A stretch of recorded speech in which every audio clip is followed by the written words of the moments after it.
Hello, everyone, and welcome back to the podcast. My name is Emma, and I'm really happy you're here with us today. Hi everyone, I'm Noah. Thanks so much for joining us and spending a little time practicing your English. Before we jump into today's conversation, we have a quick request for you. If you enjoy learning English through real, natural conversations like this one, please take a moment to like this episode, leave a comment, and subscribe to the podcast. When you like and comment, it helps more learners find our podcast.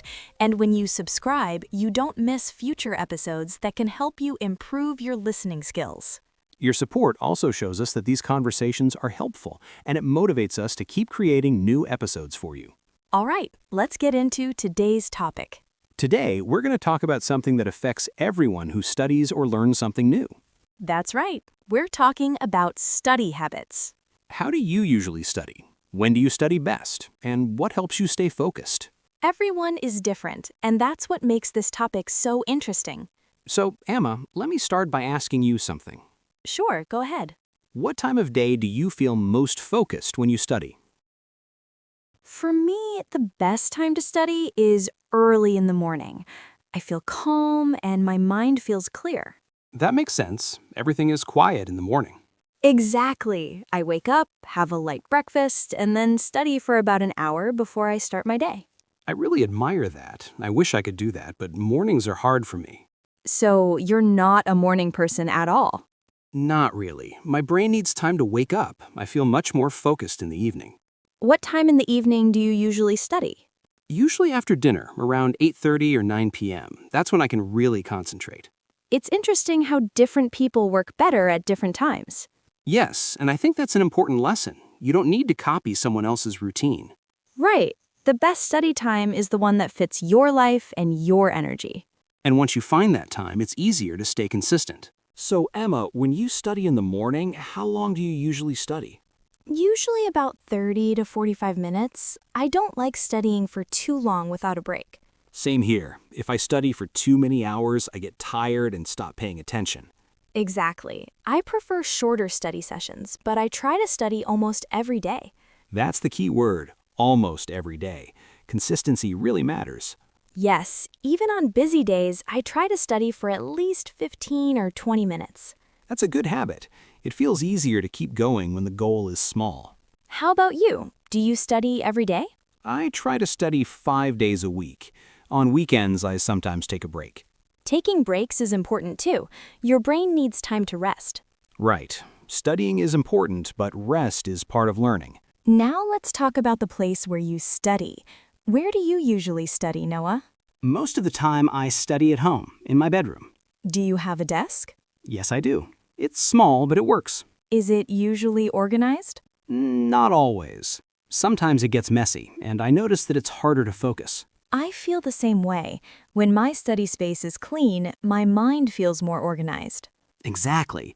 When it's too messy, I spend more time looking for things than studying.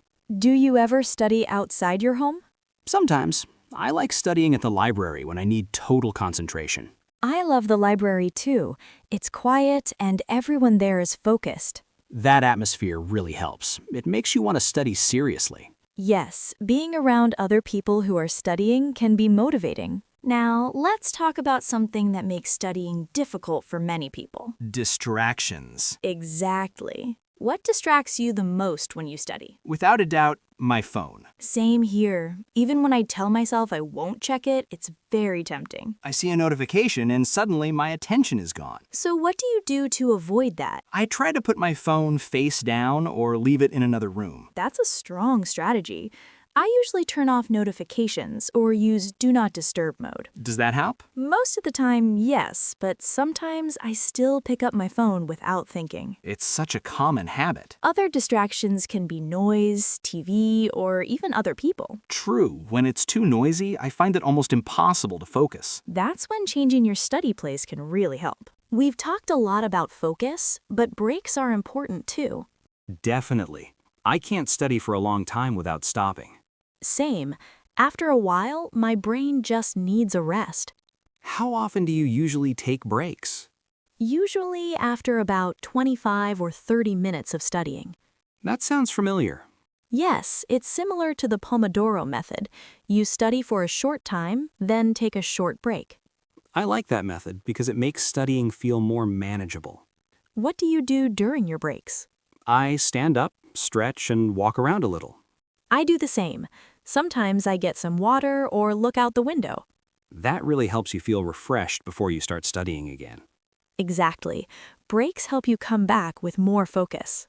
Another important part of studying is the tools we use. Yes, the right tools can make studying easier and more enjoyable. For example, some people like using notebooks and pens, while others prefer apps or digital tools. I use both. I like writing things down, but I also use apps for daily practice.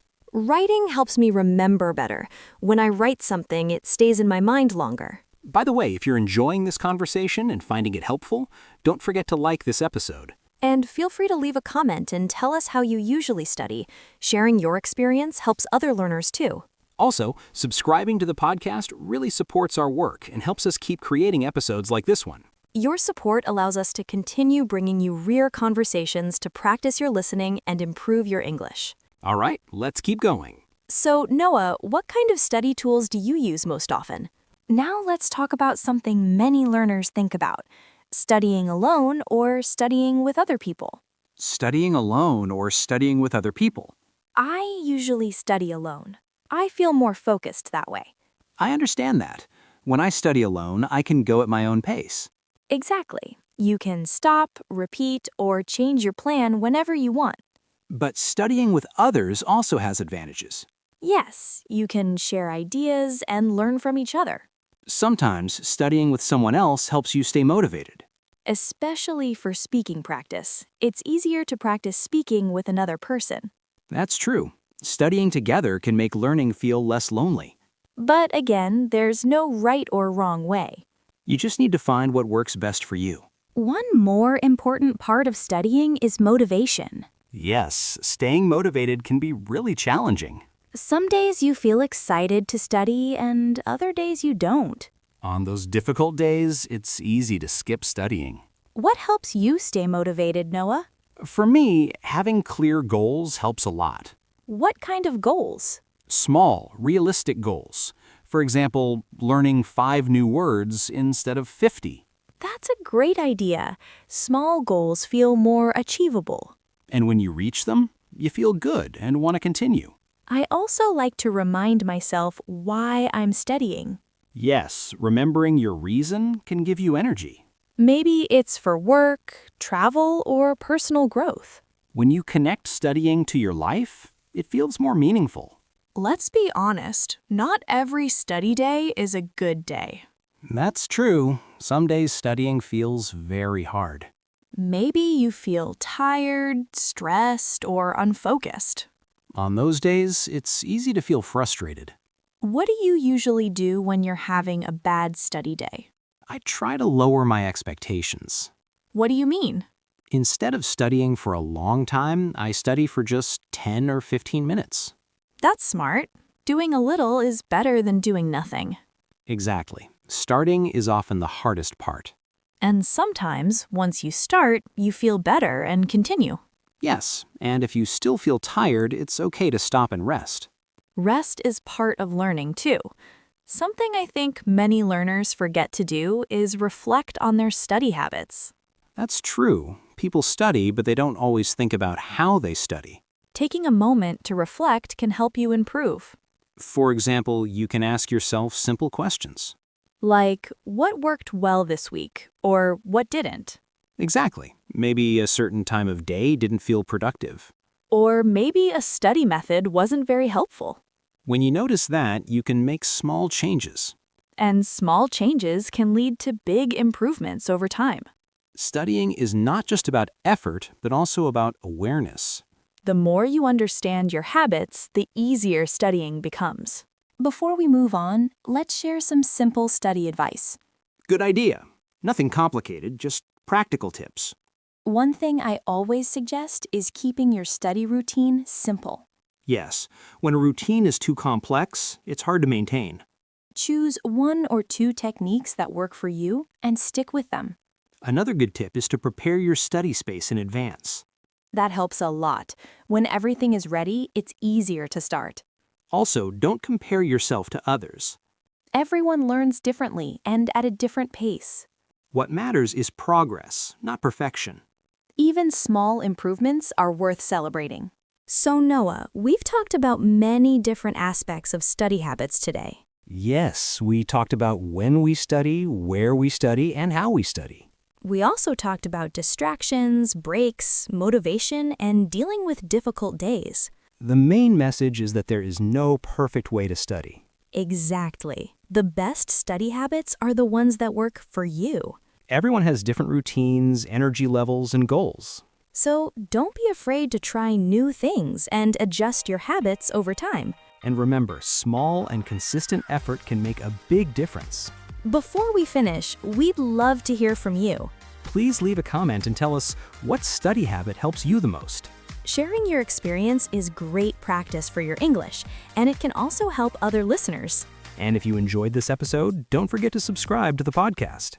When you subscribe, you never miss a new episode, and you support us in creating more real conversations to help you improve your listening skills. Thank you so much for spending this time with us today. We truly appreciate you listening and learning with us. In our next episode, we'll talk about another everyday topic to help you practice natural English. So stay tuned, keep studying, and keep practicing a little every day. Thanks again, and we'll see you in the next episode. Bye for now.